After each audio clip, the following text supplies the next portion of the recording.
Hello दोस्तों, मैं Mitesh Malhotra Saviour Education Abroad से। ये वीडियो दोबारा ऑस्ट्रेलियन स्टूडेंट वीज़ा के प्रोसेस के ऊपर है, उसी सीरीज़ के अंदर है और एक बहुत इंपॉर्टेंट टॉपिक को डिस्कस करने के लिए, जिसकी वजह से मैक्सिमम स्टूडेंट वीज़ाज रिफ्यूज़ होते हैं। जी, आपने बिल्कुल ठीक सुन रहे हैं, इसी वजह से मैक्सिमम स्टूडेंट वीज़ा रिफ्यूज़ होते हैं। इसका नाम है स्टेटमेंट ऑफ पर्पस, SOP। कुछ लोग कवरिंग लेटर भी कहते हैं इसे। इसका काम क्या होता है, ये होता क्या है? एक्चुअल में इसलिए बनाई गई कि जितनी भी वीज़ा एप्लीकेशंस लगती हैं वो उन सब का इंटरव्यू नहीं ले सकते।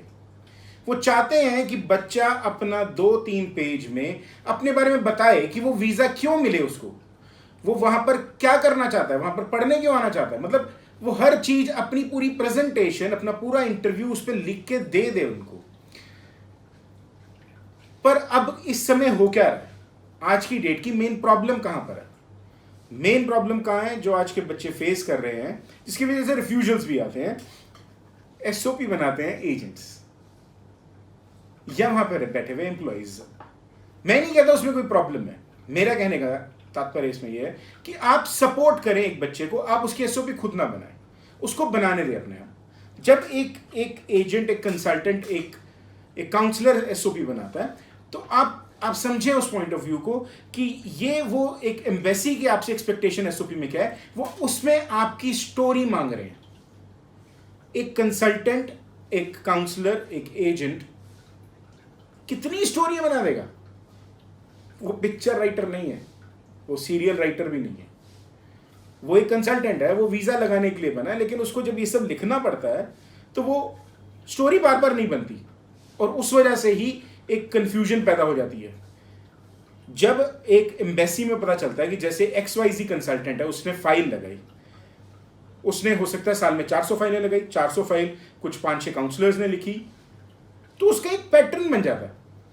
एक बहुत नामी गिरामी एजेंट है, I will not name it here, but एक लाइन में 100-150 वीजा रिफ्यूज हुए थे because SOPs were the same and the reason were given on their refusal letters. तो अब आप समझ गए कि कितनी बड़ी चीज है SOP, और उसको हम कर क्या रहे हैं? हम उसको पकड़ा देते हैं कि एजेंट को कि आप लिख दो, या हम ढूंढते हैं कि भैया किसी ने लिखी थी, लाओ कॉपी मार दें, या हम कहीं से कुछ देख लेते हैं। तो भैया वो आपकी स्टोरी मांग रहे हैं, आपका पर्सनल एक्सपीरियंस मांग रहे हैं, आपकी पर्सनल एस्पिरेशन, पर्सनल डिजायर मांग रहे हैं। वो ये ढूंढना चाहते हैं कि भैया आप क्यों पढ़ना जाना चाहते हैं ऑस्ट्रेलिया, और आप उसके बदले में एक कट कॉपी पेस्ट डाल के वो दे देते हैं उसके अंदर। या मैक्सिमम मैंने देखा है कि उसमें यूजली अपने बारे में लिख देना, फिर वो लिख देना कि जी मेरे को ऑस्ट्रेलिया बड़ा प्रैक्टिकल लगता है, बड़ा अच्छा कंट्री है, गुड है, ये है, और वो सब डाल देना एंड उसके बाद उसको जमा कर देना। इसमें भी बहुत सारी प्रॉब्लम्स है। एक SOP के अंदर 5 से 6 तरीके के हम मेन पॉइंट्स, अब मैं आ रहा हूं कि how to write SOP which is perfect SOP. Although I consider perfection is nowhere. I mean, you can improve all the time. कुछ 5-6 पॉइंट हैं जिनको अगर आप सोच लेंगे तो आप अच्छी SOP लिख पाएंगे। सबसे पहला क्वेश्चन, वाई एजुकेशन अब्रॉड? मैं बाहर जा ही क्यों रहा हूं पढ़ने के लिए? दूसरा पॉइंट, वाई ऑस्ट्रेलियन एजुकेशन? मुझे ऑस्ट्रेलिया ही क्यों पसंद आया पढ़ने के लिए? Y this university? उस यूनिवर्सिटी में क्यों जा रहा हूं? Fourth point, Y this course?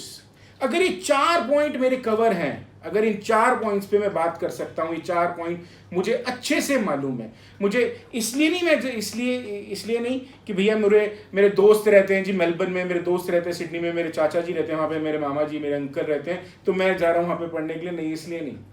हो सकता है आपका रीजन हो, बहुत अच्छी बात है, ये होना भी चाहिए रीजन, कोई हो बाहर आपको जानने वाला, आपको समझने वाला, इससे बढ़िया और कोई बात ही नहीं है। लेकिन ये सिर्फ इकलौता रीजन नहीं हो सकता ऑस्ट्रेलिया जाके पढ़ने के लिए।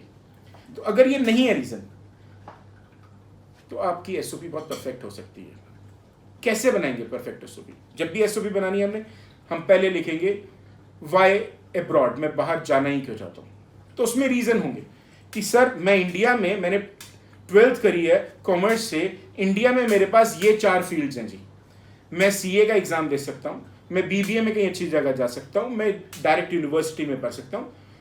CA में कुछ 10-11 लाख लोगों का बच्चे एग्जाम देते हैं, कुछ 2-4% पासिंग रेशो है, कुछ अच्छी यूनिवर्सिटीज़ का भी कुछ ऐसा ही हाल है, जैसे Sukhdev college of business studies Delhi में, या फिर कुछ बॉम्बे के कॉलेज बहुत बढ़िया जहाँ पर बैचलर ऑफ बिजनेस के कोर्सेज, या नॉर्मल यूनिवर्सिटीज़। हमें ये बताना पड़ेगा कि यहाँ पर 11-12 लाख लोग पेपर देते हैं। जैसे कि अगर हम बच्चे की बात करें नॉन मेडिकल वाला, कि वो IIT से करके गया, IIT की प्रिपरेशन कर रहा है जी, वहाँ पर हुआ नहीं क्योंकि वहाँ पर भी बहुत कम बच्चों का एडमिशन होता है। हमें मालूम है कि हमारे पे पॉपुलेशन ज़्यादा है और कंपटीशन बहुत हाई है, तो बहुत कम लोगों के एडमिशन होता है। तो हमारे एजुकेशन सिस्टम में कंपटीशन ज़्यादा जी वहाँ पर, और हमें वहाँ पर एडमिशन मिलने के चांसेस बहुत कम है। वीज़ा भी अगर हम देखें हम ऑस्ट्रेलिया में, तो वहाँ पर हमें एंट्रेंस से ज़्यादा कोर्स पे दिमाग लगाने की ज़रूरत होती है। तो पहला पॉइंट तो ये एक्सप्लेन करना है, why not India, why Australia, या वाई एजुकेशन अब्रॉड। तो I think I have cleared this point. अगर आप इस पॉइंट पे ही बात करेंगे कि भैया मुझे इसलिए जाना है क्योंकि यहाँ पे कंपटीशन है, और ये सब 4-5 पॉइंट, और बाकी इसमें अपनी स्टोरी। मैं नहीं कह रहा कि आप वर्ड टू वर्ड मुझे कॉपी करें, प्लीज़ मुझे कॉपी मत करिएगा, क्योंकि फिर ये वही बात हो जाएगी।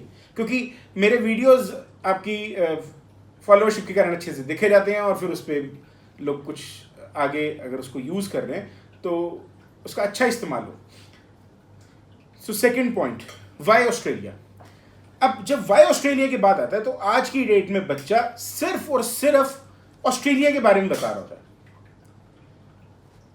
ये बड़ा अटपटा सा लगता है। अब एक छोटा सा एग्जांपल लें, आप कोई मोबाइल खरीदना चाहते हैं, आप कोई 2 व्हीलर खरीदना चाहते हैं, कितने का डिसीजन है? मैक्सिमम 1 लाख, 1.25 लाख। आप इस सब के लिए कम से कम 5-6 अलग अलग जगह जाएंगे, रैंडम मेमोरी, कैमरा आगे का पीछे का कैसा नहीं, हर चीज़ चेक करते हैं, 2 व्हीलर को चला के देखेंगे। आपने ऑस्ट्रेलिया जाने का डिसीजन कैसे ले लिया? मेरे कहने का मतलब है कि शुरुआत में 10 से 12 लाख रुपए लग रहा है, पूरी पढ़ाई में आपके 40-50 लाख लग जाएंगे। आपका डिसीजन साइंटिफिक होना चाहिए। ये एक वीज़ा ऑफिसर ऐसा चाहता है। वो कैसे पता चलेगा उसका डिसीजन साइंटिफिक है? वो ऐसे पता चलेगा कि अगर मेरे को ऑस्ट्रेलिया जाना है और मैंने जेम्स कुक यूनिवर्सिटी में टाउन्सविल में मैंने इंटरनेट ऑफ थिंग्स की बैचलर ली है, तो मैं कंपेयर करूं उसको कि सर ये ऐसा कोर्स कनाडा में है, वो यूनिवर्सिटी ऑफ ब्रिटिश कोलंबिया में, उसकी ये फीस है, बट वहां मुझे ये प्रॉब्लम लगती है। The same course is available in Florida international university in USA, वो बढ़िया है, बट उसमें एक चीज में ये मुझे दिक्कत लगती है। The same kind of program is available in Middlesex University UK London, उसमें मुझे ये प्रॉब्लम लगती है। अगर मैं उसको ऐसे समझा पा रहा हूं कि क्यों मेरा JCU का कोर्स बेटर है, जेम्स कुक यूनिवर्सिटी टाउन्सविल का कोर्स बेटर है, other than 3-4 countries in their universities in their respective courses, then you will sound a lot more logical than only telling them about Australia, Australia, Australia, Australia, बहुत practical, Australia बहुत बढ़िया है। ये वो सुनना नहीं चाहते, तो फिर आपकी वो रिफ्यूजल आती है, फिर वहां से इंटरव्यू आएगा, और फिर आप इंटरव्यू दे नहीं पाएंगे, और फिर आप फेल हो जाएंगे, और फिर रिफ्यूजल आएगा। तो बचने के लिए scientifical way.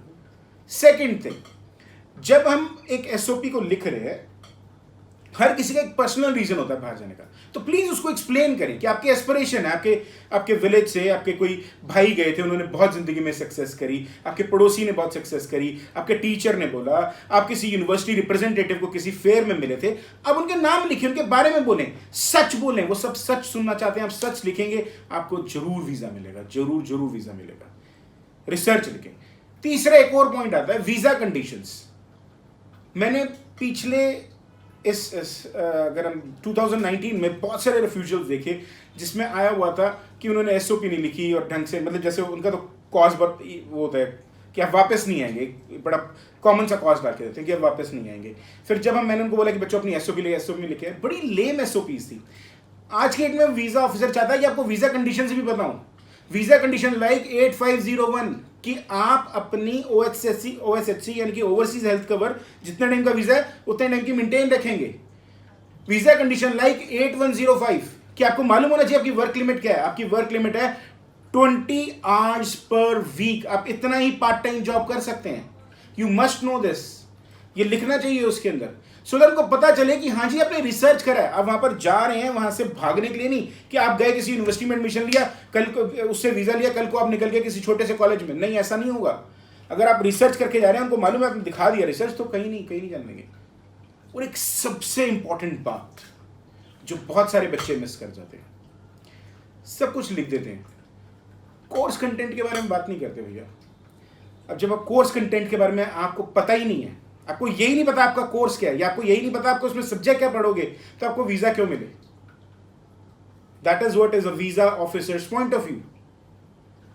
So please do write about the course content which you gonna study in your further degrees. अगर आप ये लिखेंगे तो आपकी एसओपी और बेहतरीन हो जाएगी. मैं रिकैप करवा देता हूं आपका. बेस्ट एसओपी में क्या होना चाहिए? उसमें एक पर्सनल स्टोरी होनी चाहिए, उसमें डिटेल्ड रिसर्च होनी चाहिए. Why this country, why study abroad, why Australia, why this course, why this university, visa conditions, and again personal story. Thank you friends. ये एक वीडियो था एसओपी के बारे में. ऐसे बहुत सारे वीडियोस आपको मेरे चैनल पे मिलेंगे, उनको देखने के लिए प्लीज आप मेरा चैनल सब्सक्राइब करें, इसको वीडियो को शेयर करें और बेल आइकन जरूर दबाएं ताकि आपको फटाफट पता चले कि हमारा वीडियो जब भी अपलोड हो रहा है. Thank you very much.